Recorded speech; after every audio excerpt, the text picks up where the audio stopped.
joining us. Then, fortunately for you, you're not that late. You're still tuned into the Greenlight Show on SAUMA HD Radio. Now, be sure to interact with us on our social media platforms.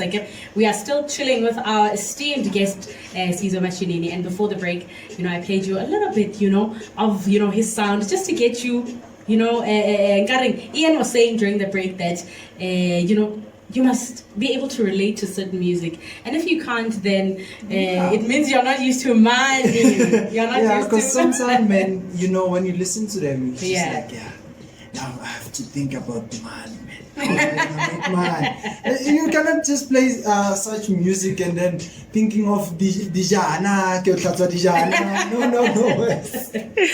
But with that being said, Caesar, are you still doing well, my good sir? I'm okay. Thank you so much for still, chilling here with us. And before the break, we had like a few questions, to ask you, just to sort of open a window into, your journey into the music. But yeah, we still have a lot more questions. But Ian, do you have any questions for our guests before, I start to drill him again with some questions? Right, but my question is that I want to know, how does he balance music and other things? Because I believe I see him, I'm like, what is he doing if he's not doing music? Mm-hmm. Because I feel like he's so passionate about music. You could tell when someone is passionate about something, because this thing, they're not just taking it on the air, but whenever they say, they mean everything extra. So I just want to know. It's like an aura that he possesses, right? But I want to know, what do you do if you're not doing music?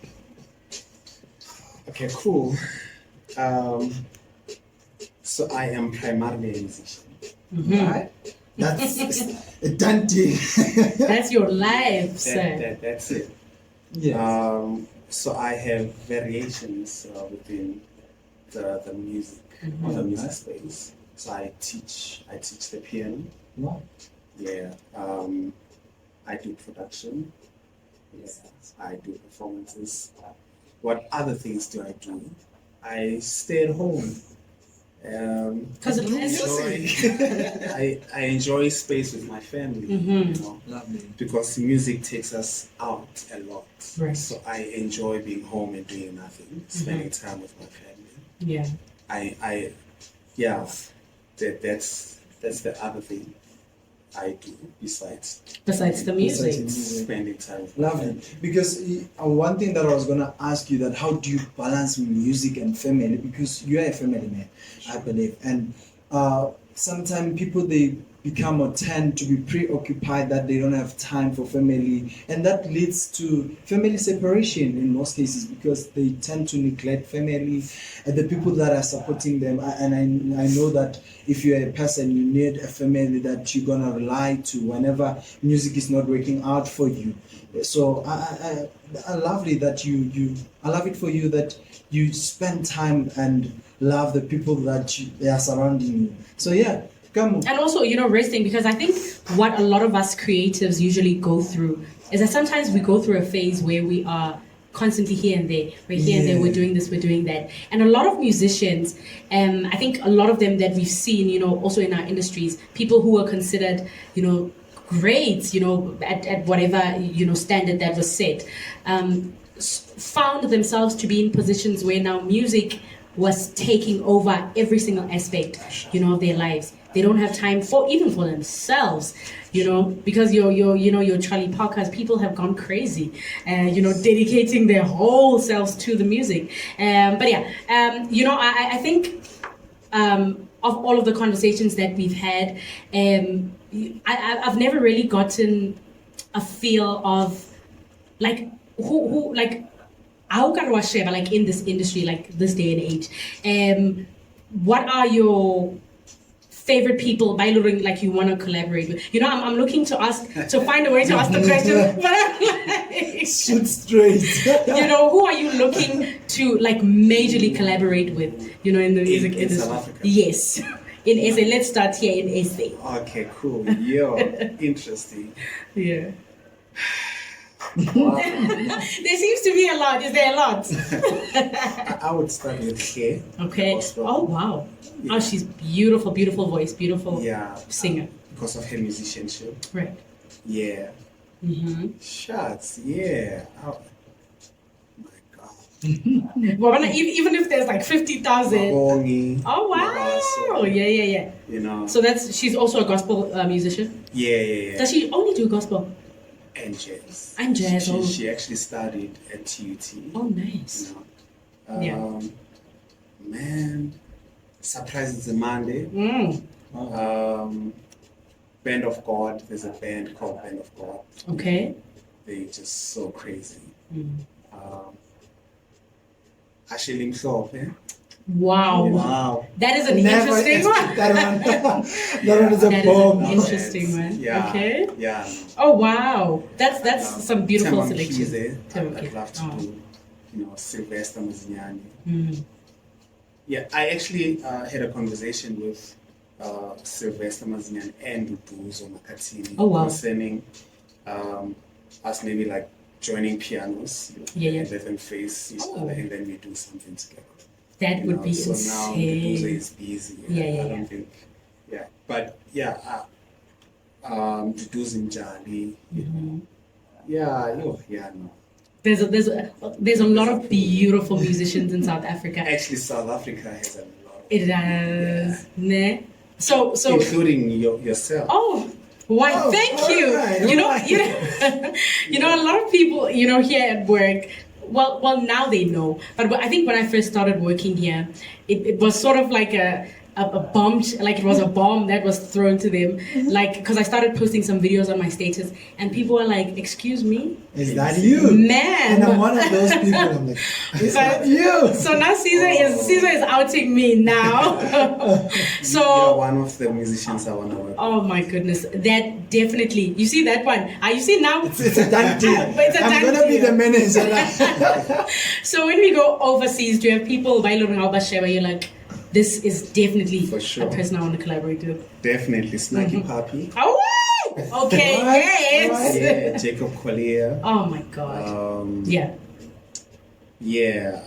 Tigran Hamasian. That Indian pianist I told you. Okay. I want to do something with Berkeley School of Music. Oh yes, beautiful. It will be great to do something with Cat Franklin. Yes. Yeah. So, I think I see the caliber, the type of musicians that you are gunning for. I see it. So definitely. But I think there's really nothing that we can't do. Anything that we want to do, we can definitely be doing. But let me ask you a very controversial question. If you are not doing music, what do you think you would be doing? If life turned, a different way and you found yourself having to, I think I'd be an accountant, I think. Okay. Because I think I'm very mathematical.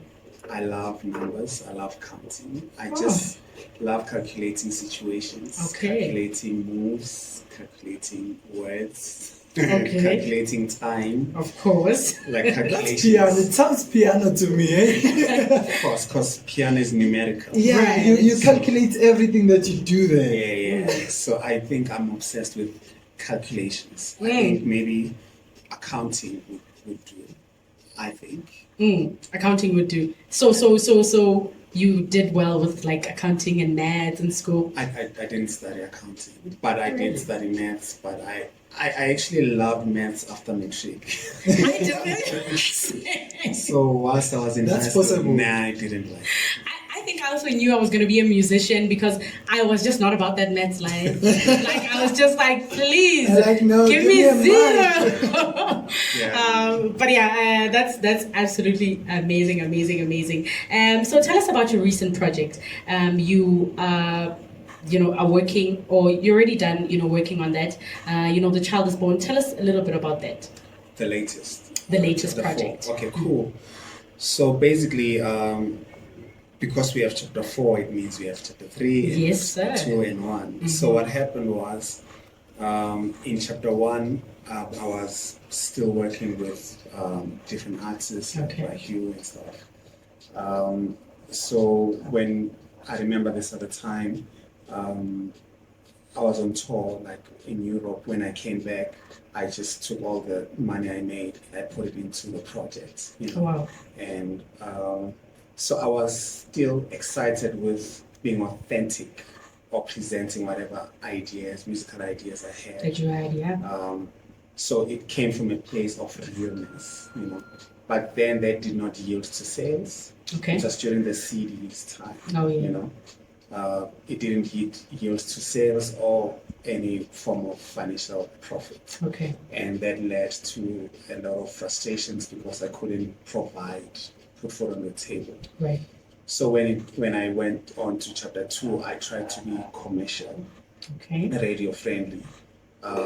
And I remember when the music finally landed online, I remember I felt the disconnection of the hearts of the people that really loved me for who I was. Right. Though it did not yield to finances, but I believe I had won the hearts of people. Right. But when I released chapter 2, because I wanted radio-friendly music and I wanted bookings, I felt a disconnection of the hearts of the people that really loved me for who I was. Oh, man. It became less authentic. Yeah, and as a result, I felt so bad, And I was like, you know what? Actually, people love me for who I really am. Yes. I don't really have to try and be radio friendly. If you are a radio friendly type of musician, then be that. Good for and you. That's not me. Yeah.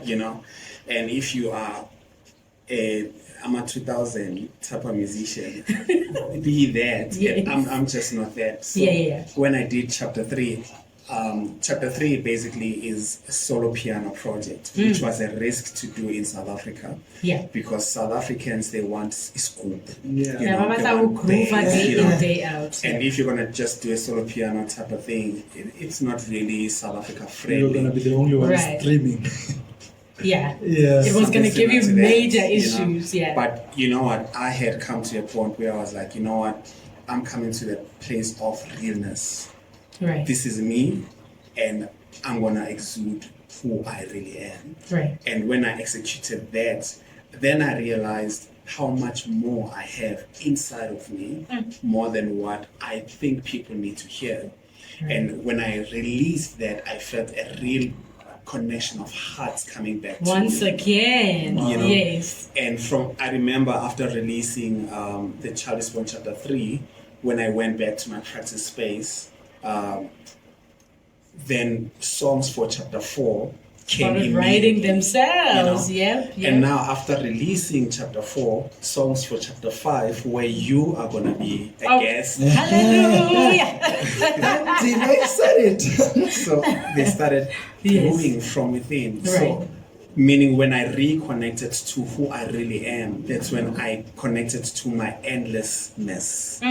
The overflowing overflow of what I never knew I had, Oh, that's beautiful. So chapter 3 and chapter 4 are basically a reflection of my connection of realness. Yeah.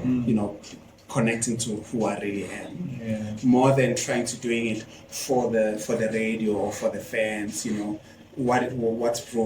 or based on what's brewing at that time. Right. What people consider, when I listened to because I work with a lot of legends in the industry. Right. So they would tell me, nah, man, this sound will not sell, wada.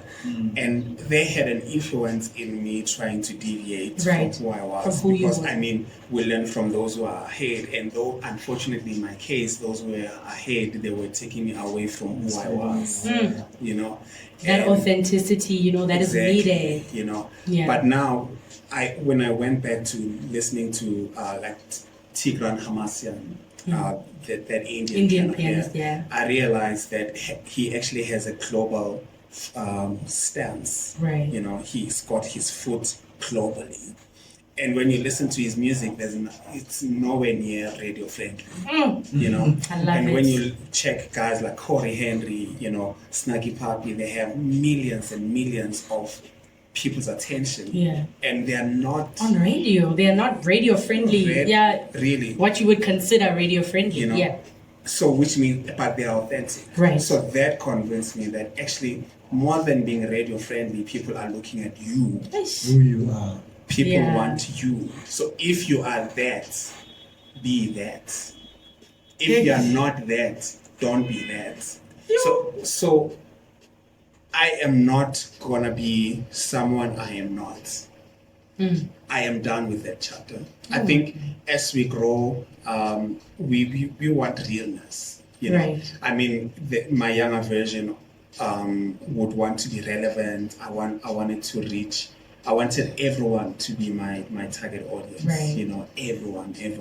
But as I grew older, I realized I'm not everyone's cup of tea, and I should be content with it, and I'm cool.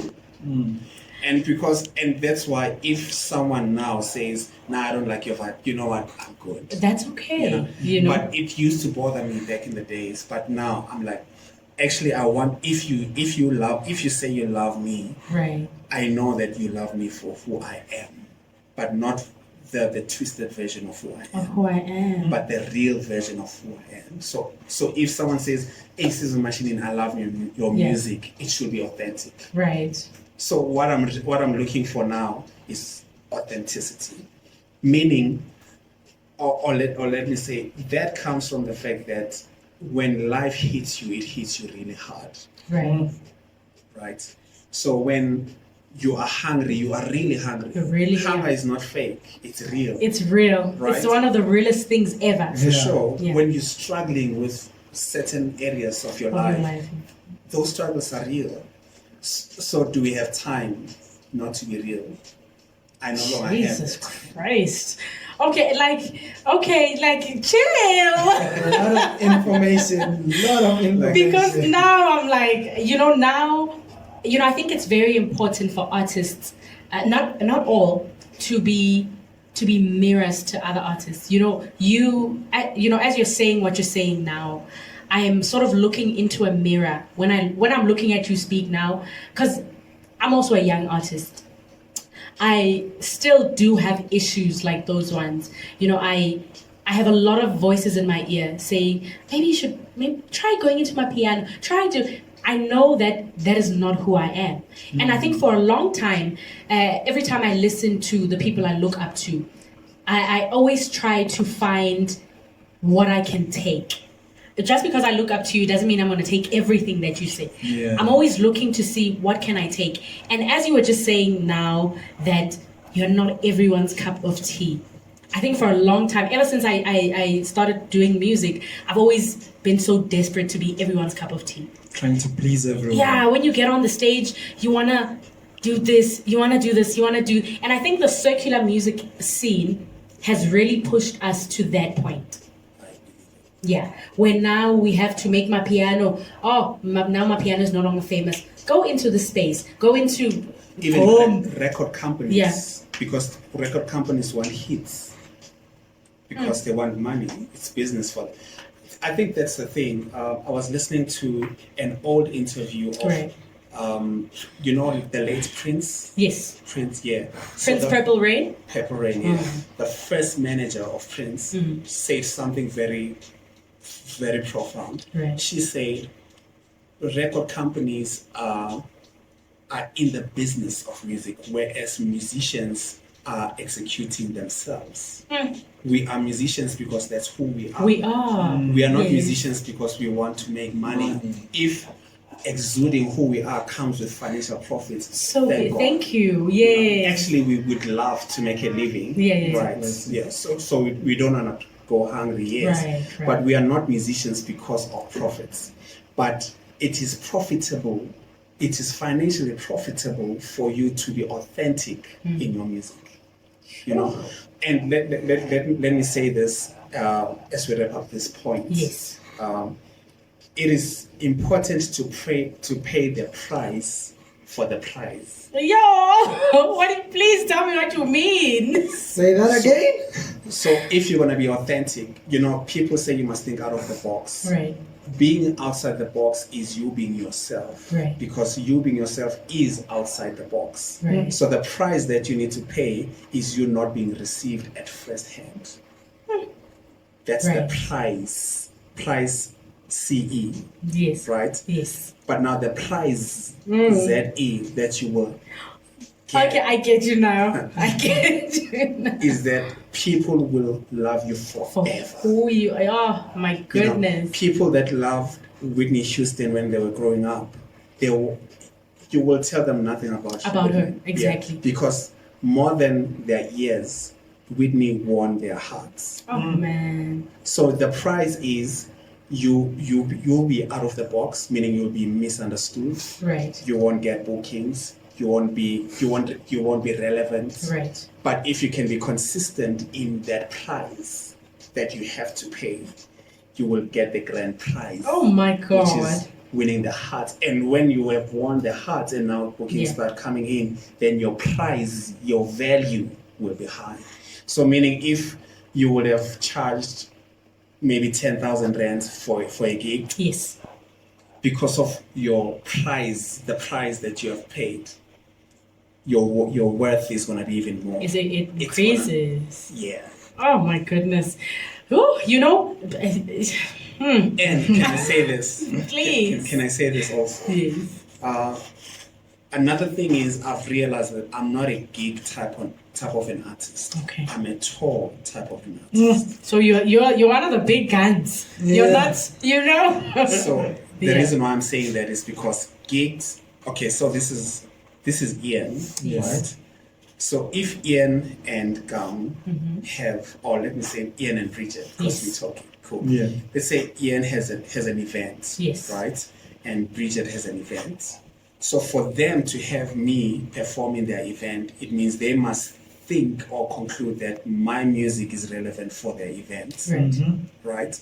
So meaning if now I feel that if they feel that my music is not relevant, so meaning I won't be part of their event, right? Yes. So what this means is be relevant to events for you to be booked, right? So now if I realize that actually 100 people had events, but none of them booked me, then the next time I go to the studio, I would want to be relevant so that I get booked. Yes. So that makes me deviate from who I am.